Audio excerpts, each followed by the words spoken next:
It's a heartbreaker, that one. A real heartbreaker. And it is totally and utterly on Maresca. It totally rests on his shoulders. Like, you do not rest and rotate players for Ellen Road. Do you know anything about who we are? Do you know anything about who Chelsea are, what Chelsea represent, who Chelsea's rivals are? When we go to Ellen Road, it is going to be a battle. It is going to matter. It is one of the most intense games that we will play this season. So what you do not do is look at the league table, see that Leeds United have just been promoted, see that Leeds United have been struggling, see that Leeds United could easily go down and think this is going to be an easy game for us because it is so obvious that it isn't. Anybody that knows anything about football knows that when Chelsea go to Ellen Road, it is going to be intense. And yet Enzo Maresca doesn't see it. Enzo Maresca is capable of getting Chelsea up for big games. He's capable of finding answers in big games. But we have this chronic failure when it comes to facing teams that we should beat. When we play Sunderland at home, we get beat. When we play Brighton at home, we get beat. When we play Man United away, a pitiful Man United team, we have nothing. We go to the G-Tech, we draw. It's like, all very well putting in a superhuman performance against Arsenal, all very well finding an answer against Barcelona. But what is the point in doing any of that if you cannot understand that playing at Ellen Road is about as intense as it gets? And it is the club and it is the manager who has set the tone, not taking games like this seriously enough, not understanding who we are, not understanding that a game like this will define us. They are massive rivals for us. It's always going to be a difficult game for us. Going up north off the back of the Arsenal game in December to go to a stadium where we are probably more unpopular than anywhere else we will go in the Premier League. And you're not up for it. You're not playing a team that should play. You're not playing a team that has to play. Like Leeds away is not the place to muck about. Like, you do not make 5 changes out of your first 11 when you go to Ellen Road. Like, this is so basic. It's so arrogant. It's so naive. And I'll tell you what, it's made me look a moron. It's made me look a complete and utter moron. And this is why. What's happening, everybody? I'm sorry to interrupt your video, but I am saying something very important. Don't skip. Do not skip forward. This video is brought to you by Proton VPN. Now, I know I look ridiculous, but my studio is absolutely Baltic. I'm freezing, and therefore I have no choice but to deliver this ad read dressed like this. But the good news for you is that Proton VPN have a Black Friday deal that is absolutely perfect for you. We are all football fans here. We all love the beautiful game, and we know that this period, it is the period. It's the period that defines the season. It's the period where there is so much football that you cannot even absorb it all. The Christmas period. It's the busiest. It's the best time of the year. Right? So, what I need to tell you is something very important. There is a way that you can watch it all.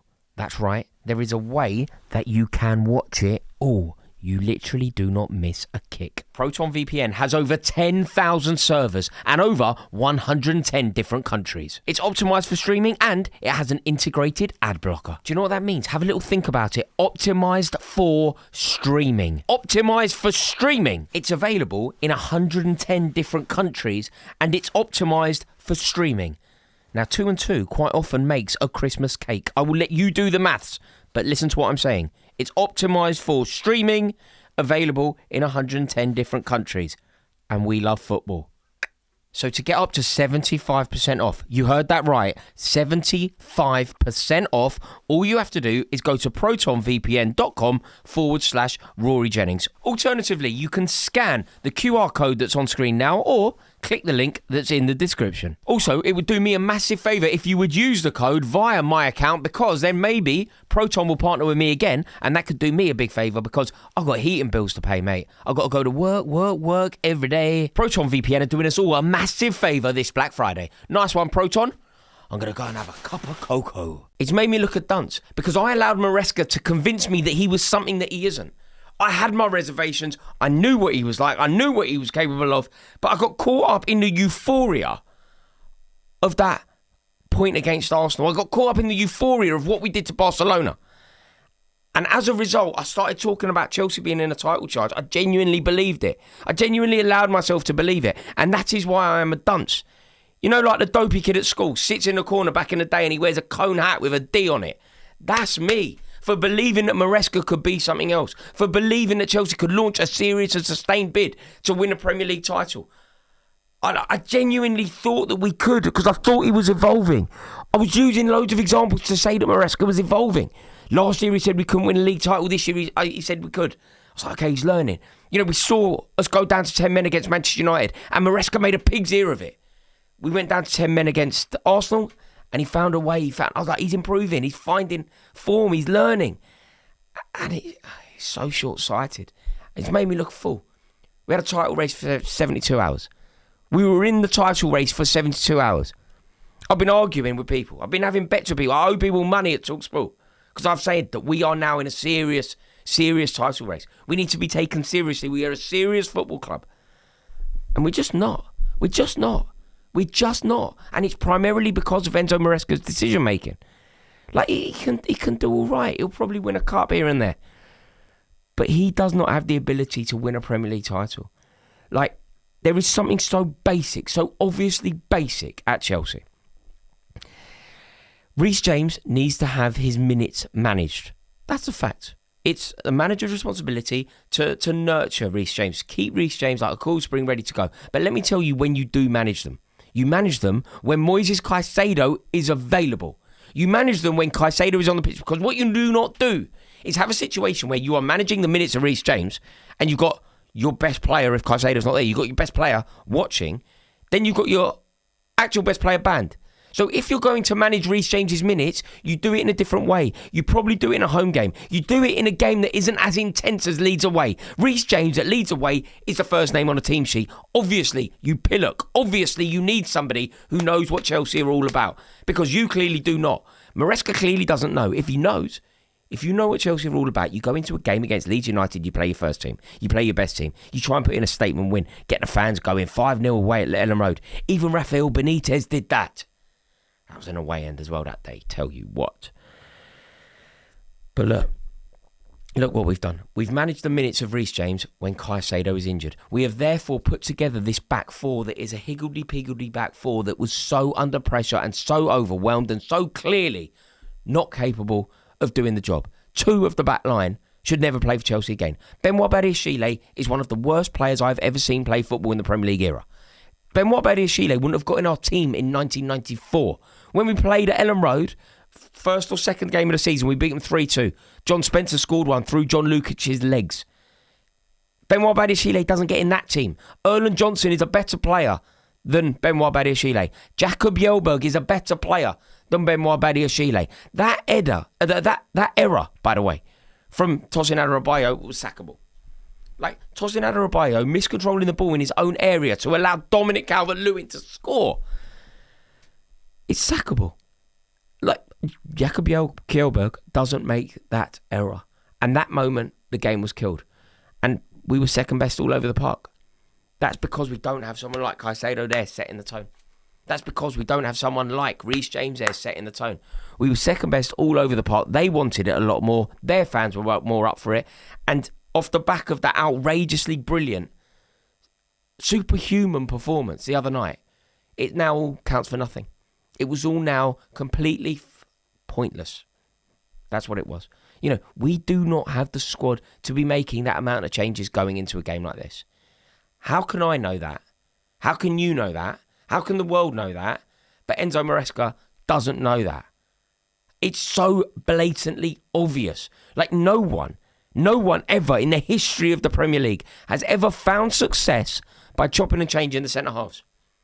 Where you are forced into it, you make changes. Where you are forced into it, you react. But what you do not do is totally and utterly play with your back line and expect to have continued Premier League success.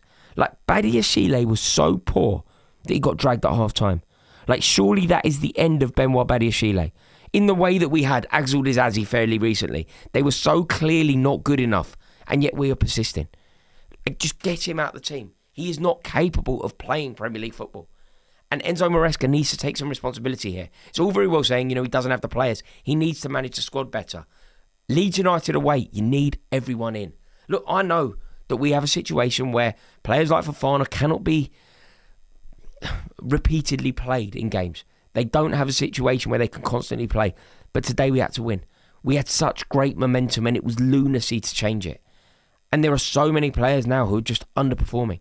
For every superstar that we have, a Cole Palmer who's a jewel in a crown, a king among men, a truly world-class player, a superstar like Esteval, I've been very complimentary about Enzo Fernandez recently. I think that he has been excellent. There are so many players who are letting us down. Like, there's a really uncomfortable conversation to be had about Liam Delap. I mean, what on earth does he do? What on earth does Liam Delap do? He doesn't go anywhere. He doesn't move. He doesn't do anything. I mean, João Pedro, it feels to me like João Pedro is massively dining out off the back of a couple of good performances in the Club World Cup. Like, where are these players now? We need them now. And ultimately, we are making so many mistakes. And it's getting to the stage when you look at the league title and the league table, and you start looking at where Aston Villa are.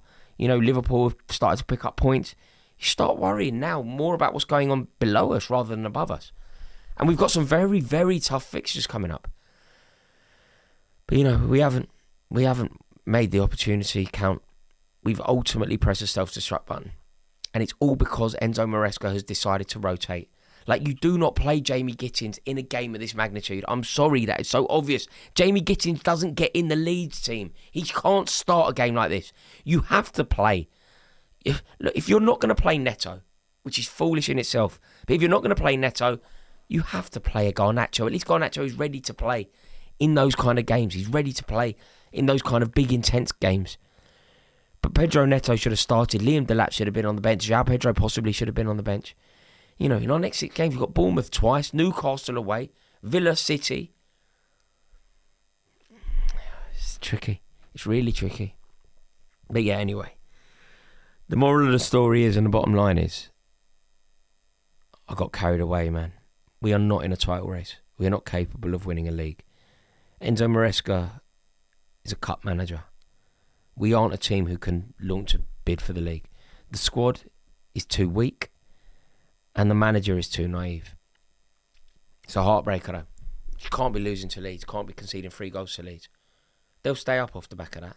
They're our biggest rivals. They've cost us our title dream, and we've given them the dream of staying in the Premier League. Terrible, terrible day at the office. Ta-da, I'm going to bed. Sulk. Have a whiskey.